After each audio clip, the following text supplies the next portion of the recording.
Su decisión básicamente se concentra en condenar solo por portación de armas de guerra atenuada. Lo que no me queda claro es si además de eso absuelve por homicidio imprudente. Usted hablaba de homicidio imprudente, ¿verdad? No, yo no mencioné el imprudente. Entonces, ¿pero cómo va a definir una ausencia de culpabilidad respecto de un tipo que ignoramos? Yo me manejé con la tipificación que hace el fiscal, que es homicidio agravado, doloso, por homicidio doloso agravado por la comisión con arma. ¿Usted considera que hay homicidio doloso respecto de la muerte, entonces? En realidad, yo considero que, usted me lo dice por la cuestión de la conducta y la tipicidad, aunque yo Sí, lo... claro, porque estamos hablando de un estado de necesidad culpante, tenemos que tener claro cuál es el ilícito. Yo creo que en ese sentido, o sea, disparar a las dos personas contra una que no está,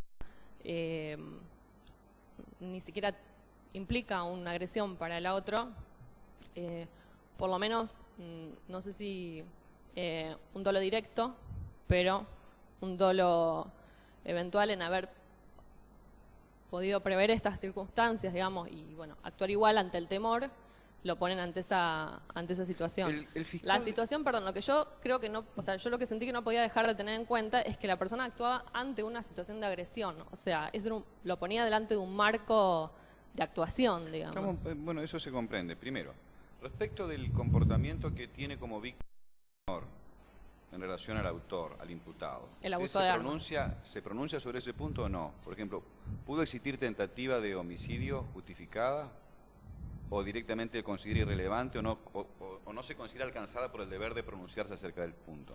Yo consideré que no me tenía que pronunciar acerca del punto porque no está dentro de lo que el fiscal señala. El fiscal le propone hechos, no cualidades jurídicas. Existe un principio y una novit curia. Usted me está señalando que dado que el fiscal connotó jurídicamente el hecho, lo subsumió en un homicidio doloso, usted se ve impedida de modificar esa atribución, aun cuando pueda llegar a pensar en otra calificación, ¿o me equivoco en ese punto? Lo que pasa que yo, en base al, como yo entiendo el principio de congruencia, entiendo que principio de congruencia sobre los hechos, sí, pero no hablamos de principio de congruencia, hablamos de la conceptual de la cualidad que tienen los mismos hechos. Salvo que usted me proponga una diversidad fáctica, en cuyo caso, bueno, posiblemente correspondería en su caso un reenvío o acaso también su decisión, pero quiero que usted me diga sobre la base de qué reflexión usted trabajó la decisión. Yo consideré que no es la misma base fáctica la que tiene que haber para imputar, como se imputó, donde nos hablan de un homicidio agravado, que hablar de, en su caso, una tentativa de homicidio y un homicidio imprudente.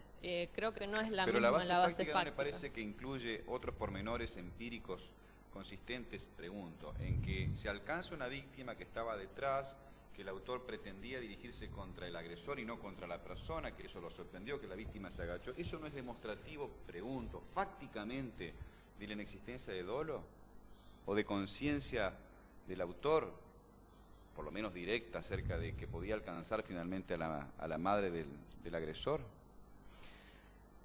Yo no tengo exactamente la plataforma fáctica que usó el fiscal. En este sentido, por eso yo entiendo, o sea, la idea de pensar en que pudiera haber, en su caso, una tentativa de homicidio respecto al menor y un delito consumado de imprudencia hacia el otro y concursarlos idealmente. De suyo, el homicidio imprudente no es incompatible con el estado de necesidad culpante, sabemos bien, pero me queda claro que usted declara el ilícito cometido por el autor y por tal virtud como homicidio imprudente, solo que declara al mismo tiempo su ausencia de culpabilidad por concurrir a un estado de necesidad. Es culpante en este caso, ¿no? Un estado de necesidad agresivo es culpante. Esa es su decisión respecto del homicidio. Sí, ya estoy un poco... Claro, usted no declara la inculpabilidad del autor por un homicidio imprudente exculpante, sino, si yo me expresé al revés, le pido disculpas, sino por un homicidio doloso exculpado. Homicidio doloso sí, cualquiera de las dos figuras se pueden dar en realidad. No, bueno, pero es importante definir... No, a ver, pero ¿cuál es la que escoge usted? Por eso le digo, un homicidio doloso exculpado. Porque no se puede decir solo un homicidio agravado por el empleo de armas sin saber si estamos en presencia de un ilícito doloso o imprudente. Está bien, yo tomé que la imputación fáctica era un homicidio doloso agravado. Bueno, pero usted como juez tiene el deber de decir el derecho. Yo lo entiendo. Yo, digamos, en lo que disiento es en que para mí la imputación fáctica no podía ser la misma. Bueno, la imputación fáctica, ¿qué le sugiere a usted? ¿Que el autor conocía que estaba matando o que ignoraba que estaba matando? Si lo quiere hablar, plantear en esos términos, dígame, a ver si sabemos si estamos hablando de un ilícito doloso o imprudente. Es culpado en cualquier caso. Si conocía que estaba matando. Claro. Si conocía que estaba matando, si le era cognoscible la muerte. Le era conocible. Cognoscible, bueno, sí. Entonces un homicidio imprudente es culpado. Ahora,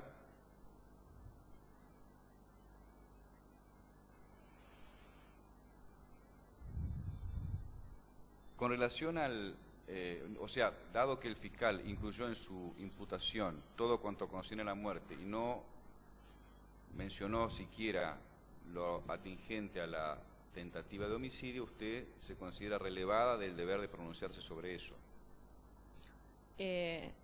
Sí, en este caso sí.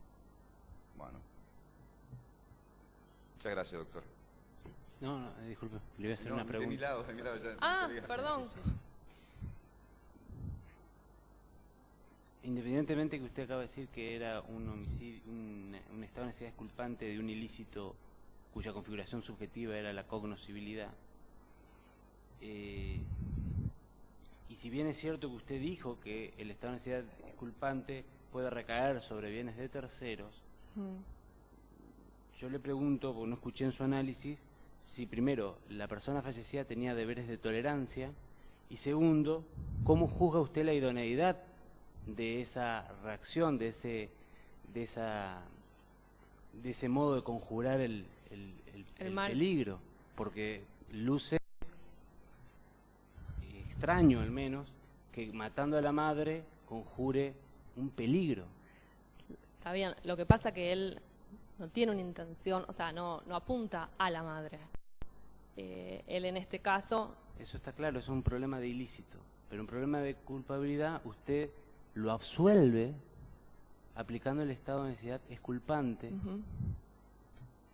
Y a mí me parece que hay un análisis que no realiza. La madre tenía deberes de tolerancia para con el estado de necesidad. No tenía un deber de tolerancia. ¿Era idóneo, a su juicio, matar a la madre para conjurar el peligro?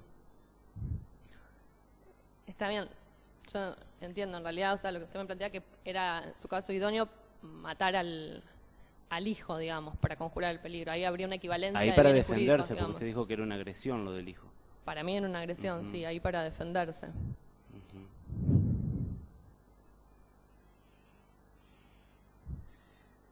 Y por último, respecto a la primera parte del esquema de su sentencia, dedujo que usted participa o sostiene la teoría del riesgo procesal o del peligro procesal al momento de dictar medidas cautelares.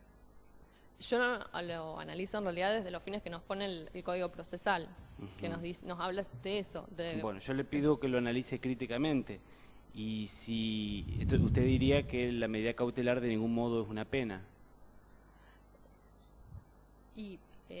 O comencemos por ahí. Para usted la medida cautelar de la prisión preventiva, ¿qué naturaleza tiene? ¿Es una pena o no es una pena? No debe ser una pena. Yo le pregunto lo que es a su criterio. ¿Es una pena o no es una pena? Bien utilizada, respetando todos los principios constitucionales, no sería una pena. Si usted va a la cárcel hoy, ya sé lo que pasa. El procesado y el condenado están en el mismo lugar, en el mismo pabellón, en la misma celda, es decir, no se notan las diferencias. Ahora, bien utilizada realmente como última herramienta, como herramienta exclusivamente en los casos donde se deba atender al verdadero peligro que corren el proceso. En esos casos creo que constitucionalmente está habilitada la prisión preventiva, pero siempre que se utilice realmente como una medida excepcional, la última a utilizar, sabiendo que es la más gravosa y que realmente en su forma de ejecución se respete decir el principio de inocencia parece muy contradictorio porque la persona va a estar detenida, ¿no? Pero tener en cuenta las otras salvedades constitucionales que se imponen, como la separación de los condenados, el resguardo absoluto de los derechos, no hay una pérdida de ningún otro derecho. Si eso fuese así, en un mundo ideal, y desde la teoría del riesgo procesal, ¿por qué razón entonces al momento de aplicar la pena se le descuenta o se le computa aquel tiempo que pasó cumpliendo una prisión preventiva? ¿No ve usted una contradicción en este aspecto en la teoría del riesgo procesal? Lo que pasa que la materialidad es el encierro, y el encierro es tan común en los dos. Entonces, creo que si el Estado necesitó tomar esa medida porque no supo, aparte de otra manera, evitar el peligro en el que se ponía el proceso, y esa persona sufrió una privación en un derecho tan serio como es la libertad, creo que la compensación luce necesaria. Eso significa, perdón, que la compensación en caso de absoluciones obtendría derechamente, según su criterio, un matiz patrimonial. En cuanto a si podría reclamar una indemnización. Sí. Lo que pasa que, le digo más o menos lo que tomo en cuenta y lo que pienso. Tomo en cuenta lo que dicen es que si en realidad el Estado legítimamente tomó esa medida, no provocó un daño por el que tenga que responder. De todos modos, yo en lo personal sí creo que una persona que es absuelto o sobreseída merece una compensación por el tiempo que sufrió en prisión preventiva, porque indudablemente implica un daño que, más allá que se crea que el Estado no tuvo otra opción que tomar, la persona, digamos, lo sufrió de una manera que, aunque no fuera ilegítima, finalmente quedó claro que no era necesario, correcto. Muchas gracias, doctor. Por nada.